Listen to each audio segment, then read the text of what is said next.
Hey everyone, welcome to another episode of Island Uplift's history class. It is so good to have you.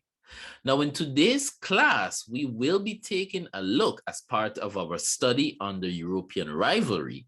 We will be taking a look at the age of the Buccaneers. Now, these are our objectives for this topic.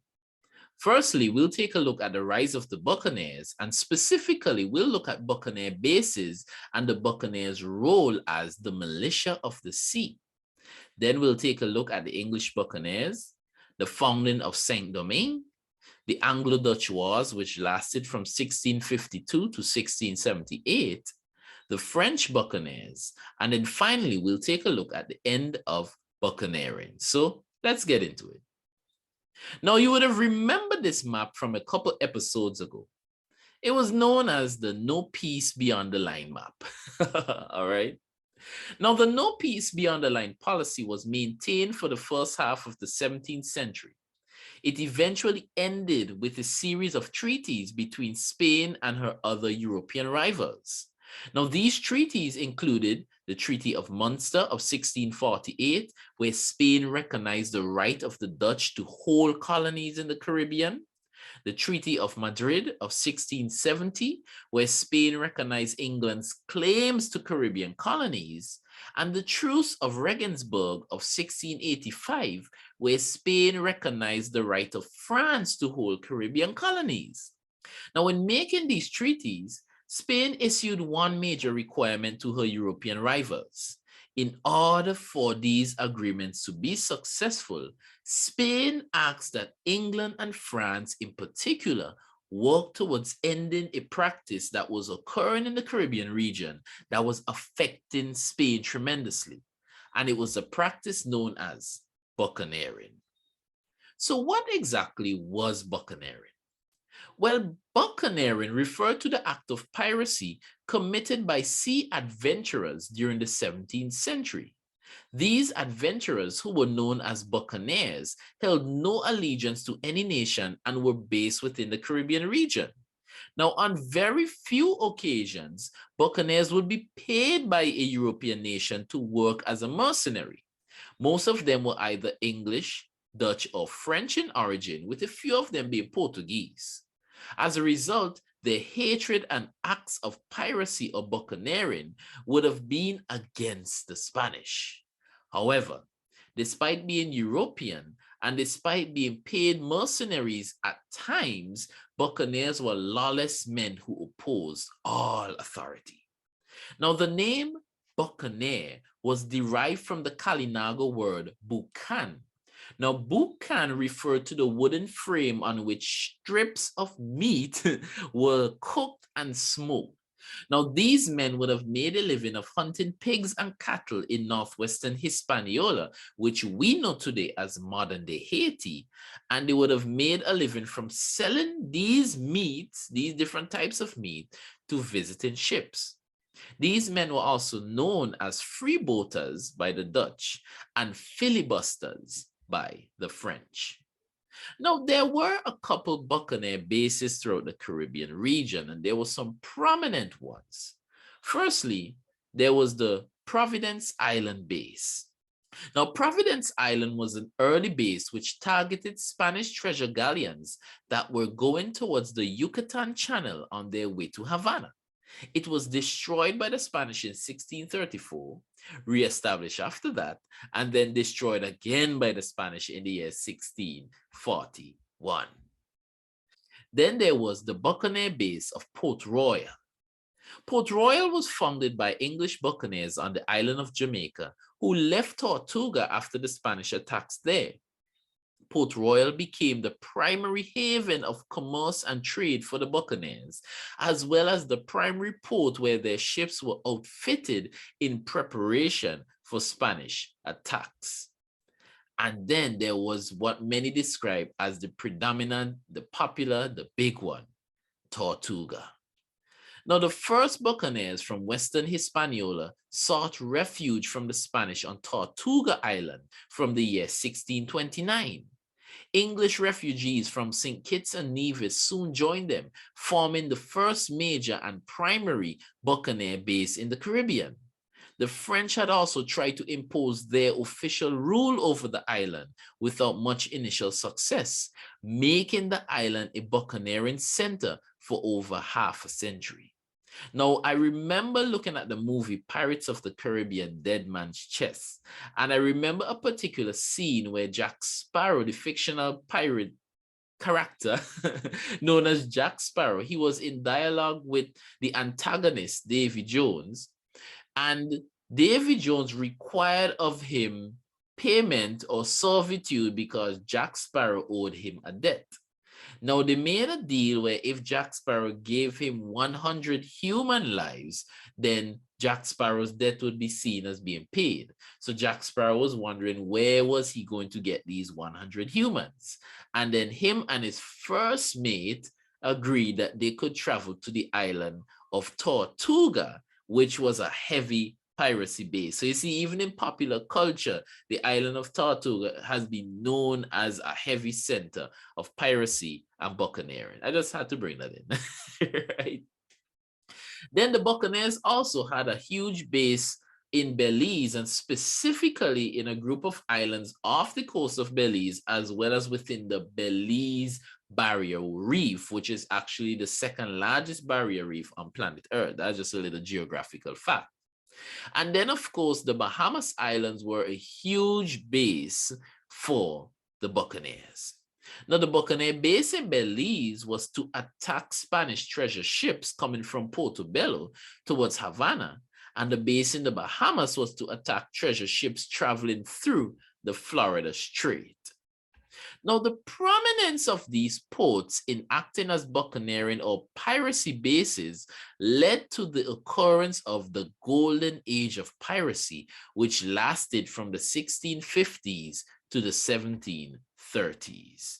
Now, during this age of piracy or age of buccaneers, pirate ships flooded the Caribbean, North America, West Africa, and the Indian Ocean. The Buccaneers even adopted a universally recognized banner or standard, a skull with bones, although there were various variations. Because, for example, there would be a skull, there was a skull with swords, or there was an entire human skeleton, or there was a skull or skeleton with a heart that was being pierced with a sword. There were various variations. But this standard was given the name Jolet Rouge, a name given by French privateers. Now, rouge is the French word for red, and it referred to red paint that was sometimes painted on the flag or on the standard to represent bloodshed. The English then adopted the terms Old Roger or Jolly Roger. Now, the Buccaneers were part of what was known as the mercenary system. Now, England realized that she did not quite have the naval and general military power at the time to continuously attack the Spanish. She therefore used a mercenary system where the help of buccaneers was contracted. Now, buccaneers were expert seamen and fearsome fighters. England would promise them temporal pardon from their lawlessness and past crimes. In return, the buccaneer was issued a letter of marque or reprisal. The letter allowed buccaneers to cross frontier lines to obtain redress and also to take what is obtained as compensation.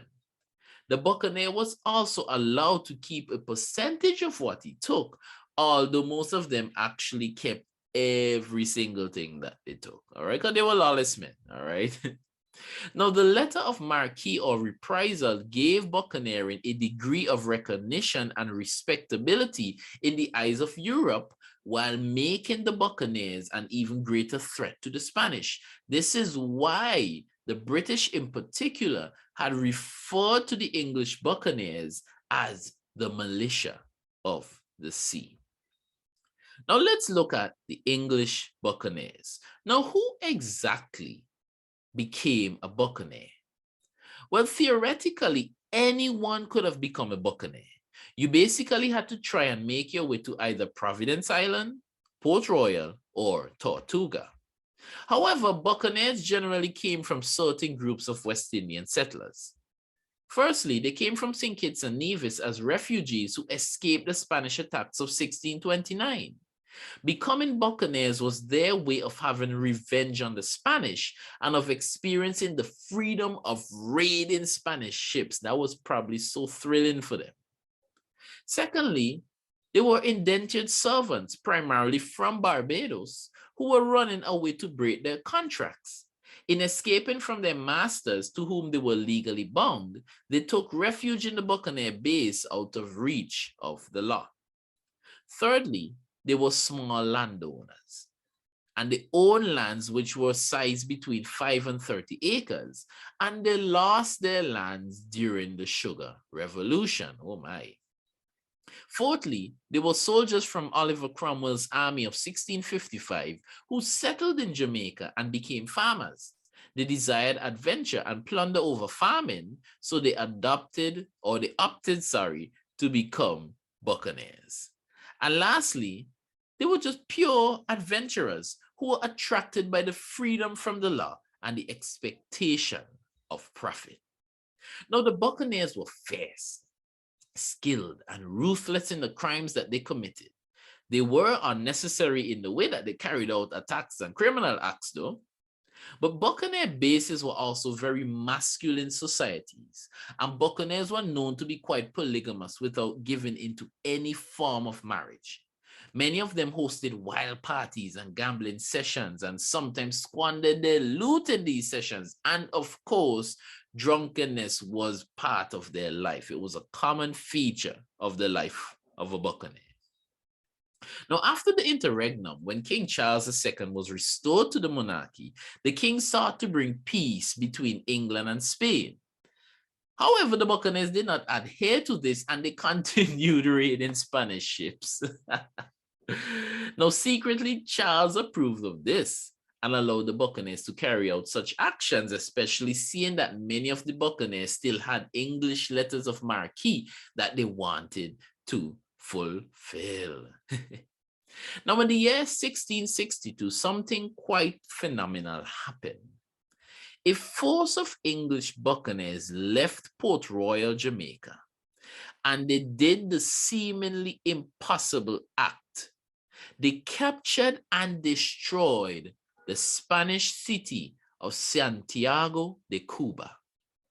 They took over £1 million in loot, which motivated other buccaneers and even the English themselves to lead various attacks against the Spanish. When these buccaneers did this, the English were like, wait, Santiago de Cuba, wasn't it impregnable? So if buccaneers could do this, that means we really stand a chance of attacking the Spanish. And you see, the buccaneer attacks against the Spanish also prove that the Spanish, although they had strongholds in certain territories, the Spanish had vulnerabilities, and buccaneers really helped to highlight a lot of these vulnerabilities.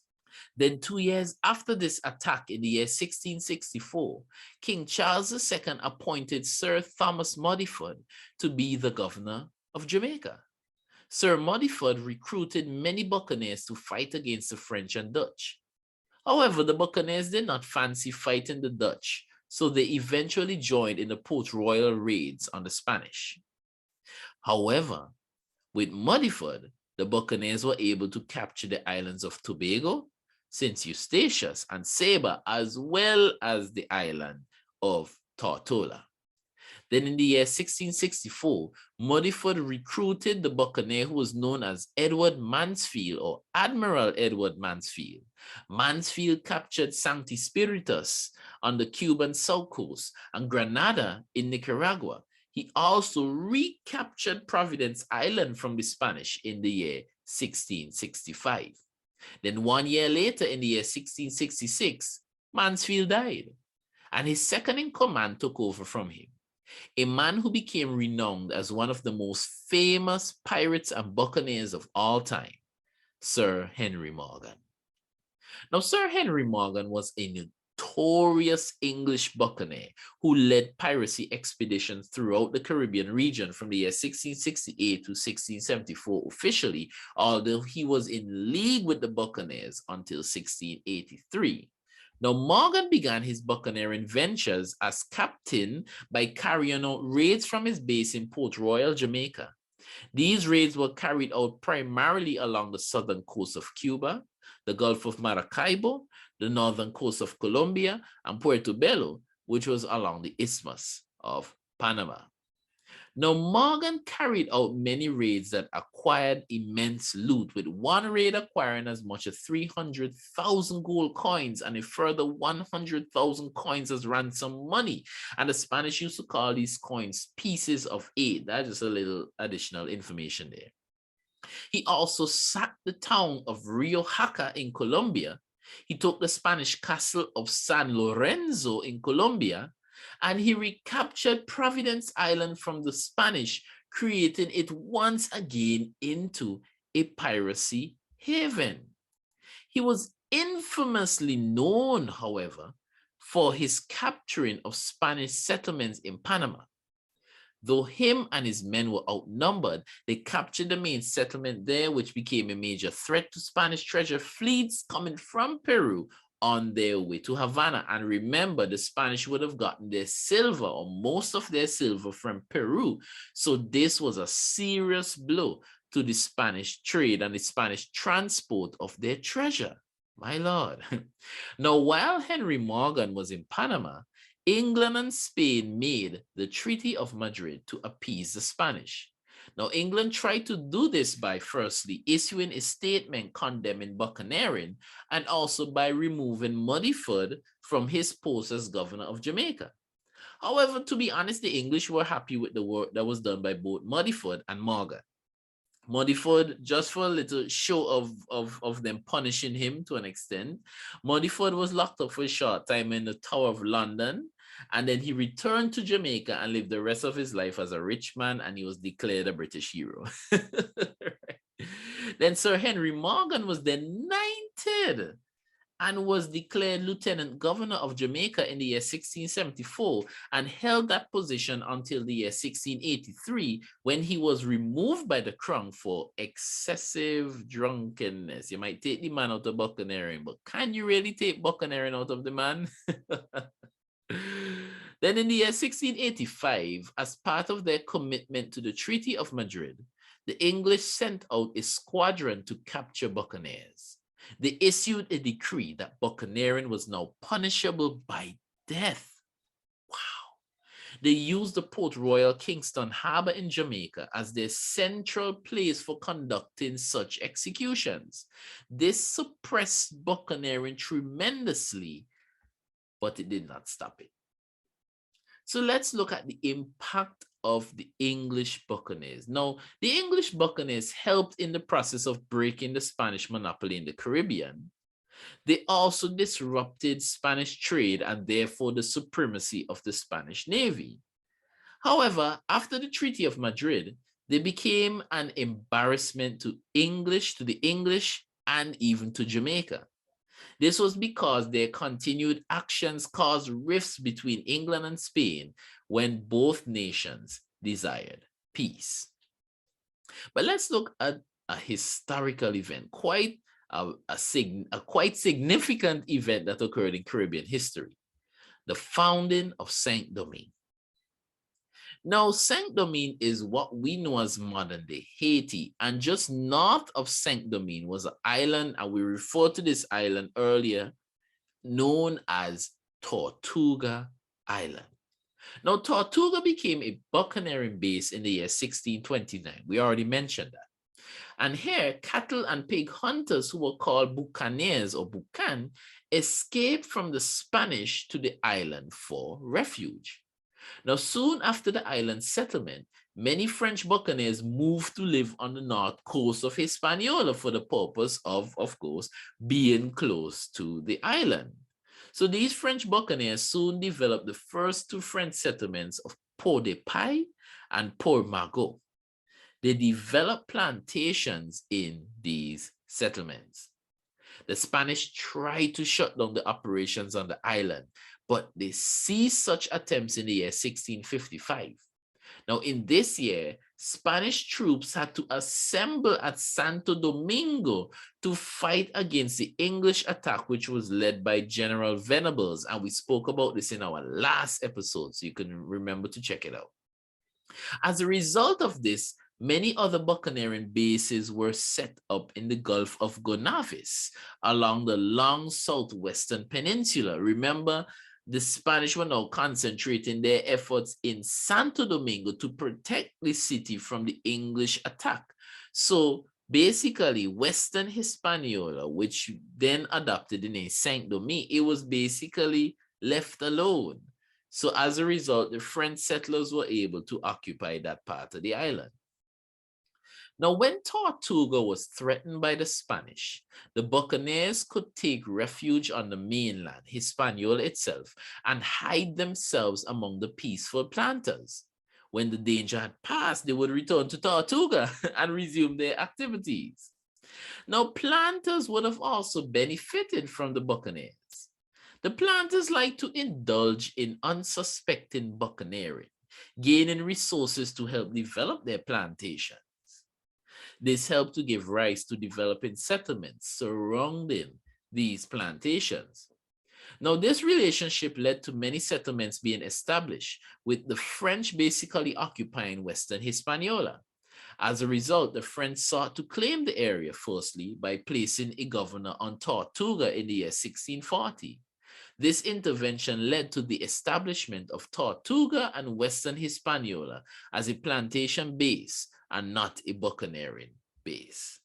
Now, in the year 1665, then governor of Tortuga, Bertrand d'Ogeron, implemented strategies to bring order to the scattered settlements in the region, creating them into an orderly colony.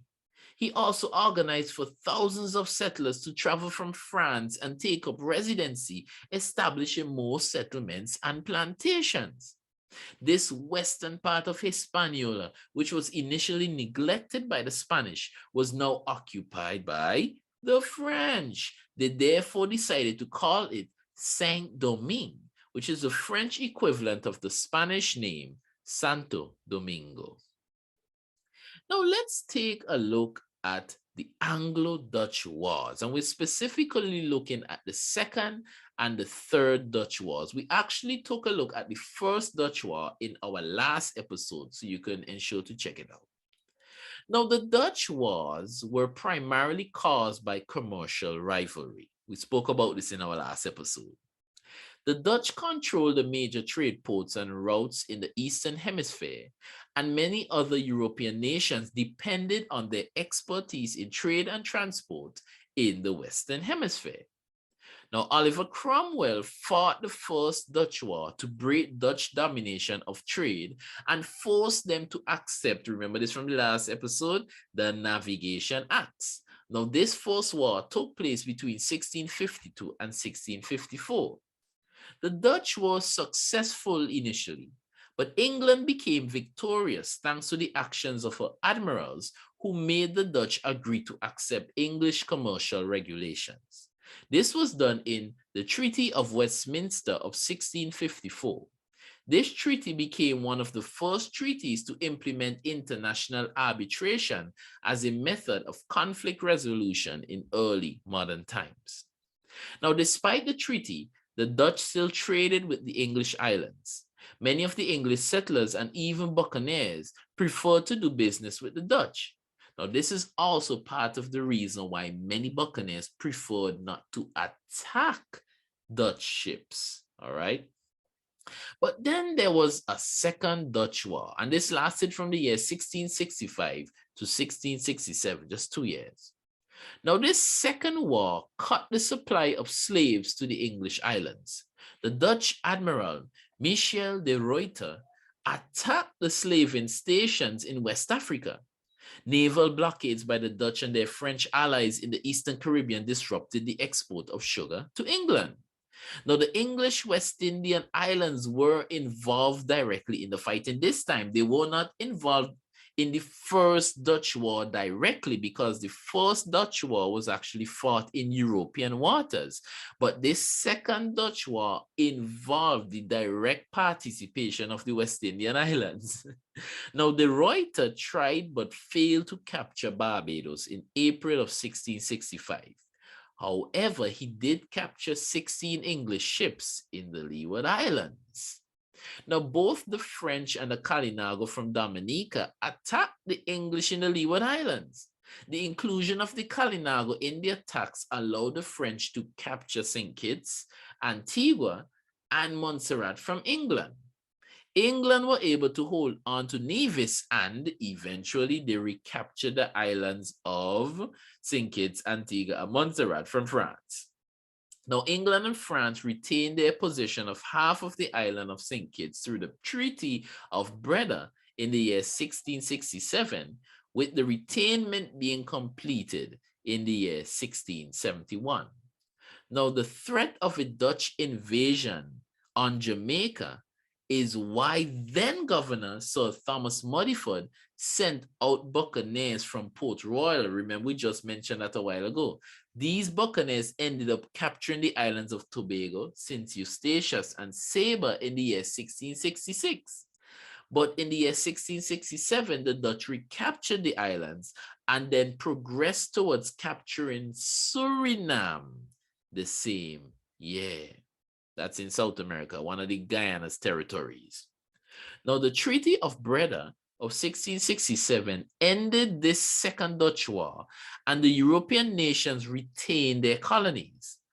Only Suriname, and this is a significant one, only Suriname remained under the Dutch, which was exchanged with the English for the American colony of New York.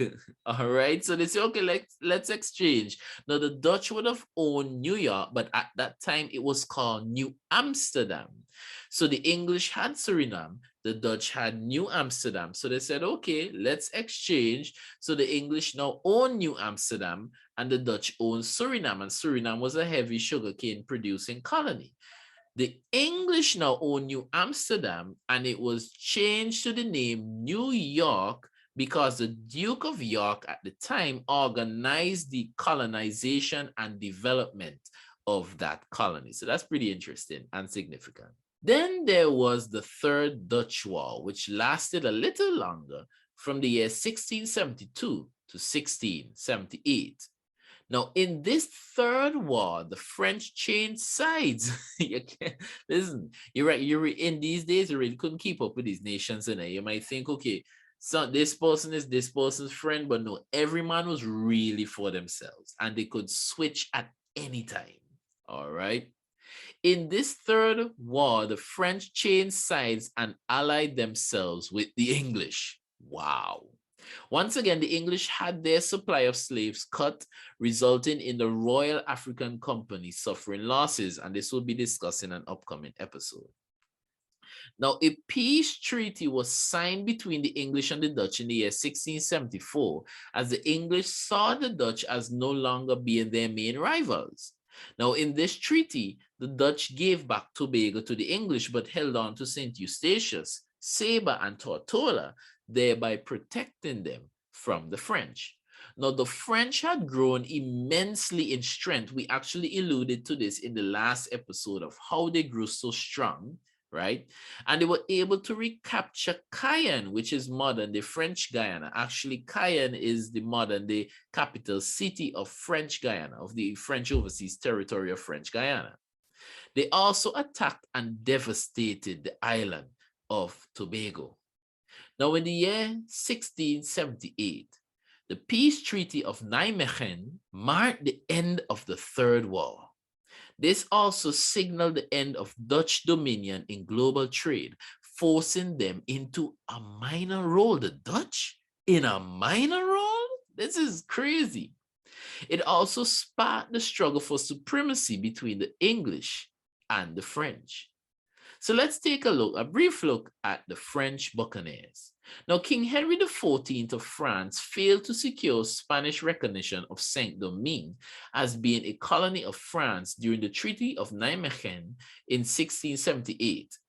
In retaliation, he issued letters of marque to Tortuga buccaneers to attack Spanish settlements throughout the Caribbean. Oh boy.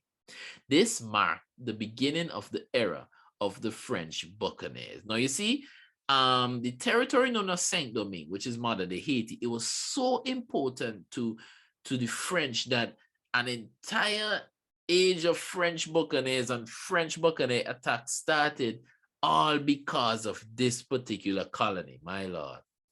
The French Buccaneers primarily raided and attacked the Gulf of Maracaibo, the fishing grounds of Margarita. Remember, the Gulf of Maracaibo was right here in the northwestern part of Venezuela.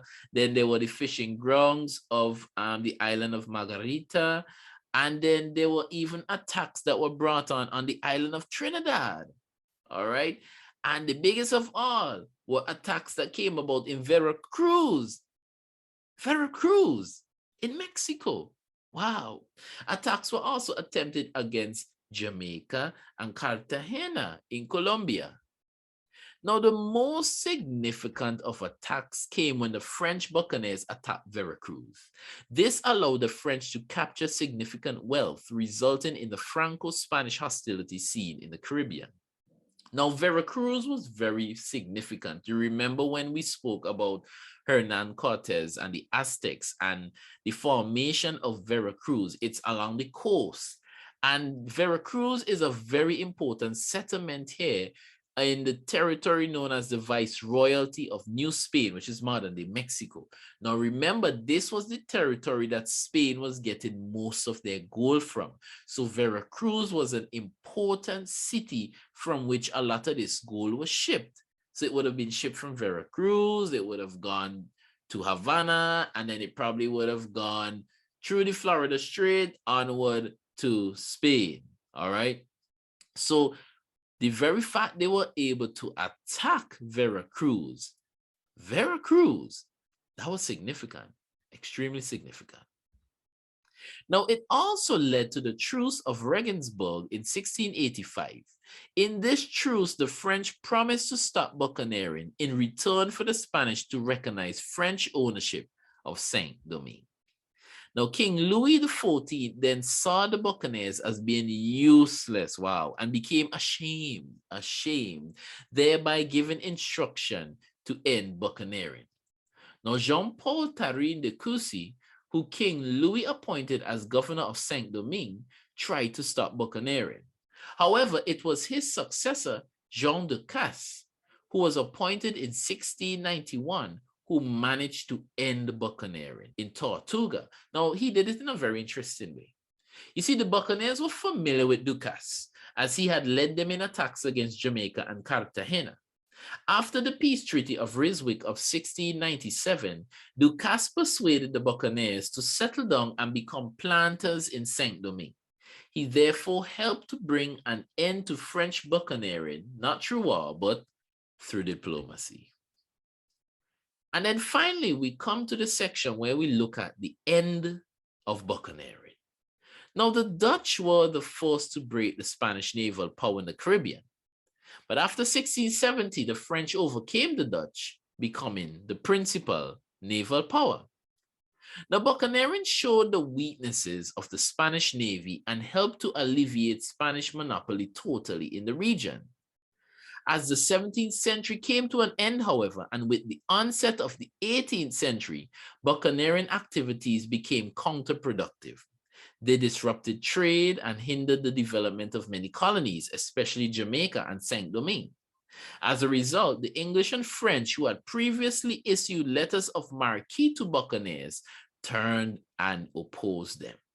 Now, after the signing of the Treaty of Madrid in 1670, buccaneers who were based in Belize and near the Yucatan turned to logwood cutting for a living, primarily mahogany trees. All right. They were engaged in the felling and shipping of logwood, which was needed in Europe, especially for the dyeing industry. Now, this activity led to the British occupation in the area that became known as British Honduras, which we know today as Belize. Now, this new colony was resented by the Spanish, who tried to attack it many times as they did not want any other European nation building settlements on Central America. However, the Spanish were hugely unsuccessful in this venture, and this is why today Belize is the only English-speaking country on Central America. Now, the Bahamas then became one of the last places in the Caribbean that acted as a haven for buccaneers and pirates. The Carolina proprietors, and we mentioned this in our episode of the island colonies, all right? So the Carolina proprietors who were granted the Bahamas in the year 1670 neglected the islands. This allowed buccaneers to use the Bahamas as their new base. Now, after the then Treaty of Ryswick of 1697, the letters of marque given to any buccaneer was made obsolete, and their activities were seen as piracy. Such activities were then punishable by death, my lord. Now, Nassau, which is the modern-day capital of the Bahamas, Nassau became the pirates' last place of refuge, and the Bahamas Islands became known as the Pirates' Republic. Wow. Now, many famous buccaneers / pirates operated from Nassau. Such pirates included the infamous Benjamin Hornigold and Henry Jennings.